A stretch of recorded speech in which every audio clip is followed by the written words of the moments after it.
Binaha ang ilang kalsada sa Quezon City dahil sa biglaang pag-ulan kanina madaling araw. Naranasan din ang malakas na ulan dulot ng thunderstorm sa iba pang lugar sa Metro Manila. May unang balita si James Agustin. Bumuhos ang malakas na ulan sa Quezon Avenue, Quezon City pasado alas 2 na madaling araw. Halos mag-zero visibility, bumagal ang takbo ng mga sasakyan. Pabugso-bugso rin ang ulan sa EDSA Camuning. Muling bumuhos ang ulan bandang alas 4 na madaling araw.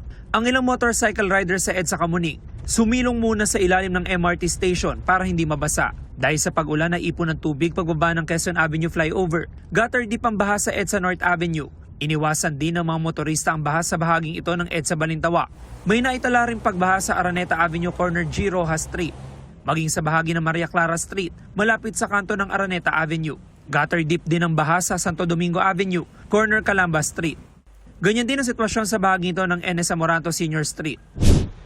Sa Maynila, katamtaman hanggang malakas ang buhos ng ulan sa UN Avenue, Taft Avenue at Rojas Boulevard kanina madaling araw. Sa kabila niyan, wala na italang pagbaha sa ilang kalsada, pero kanya-kanyang diskarte ang mga pedestrian at motorista para maiwasang mabasa ng ulan. Ayon sa Pag-asa, thunderstorm ang dahilan ng pag-ulan sa ilang lugar sa Metro Manila kanina madaling araw. Ito ang unang balita. James Agustin, GMA News.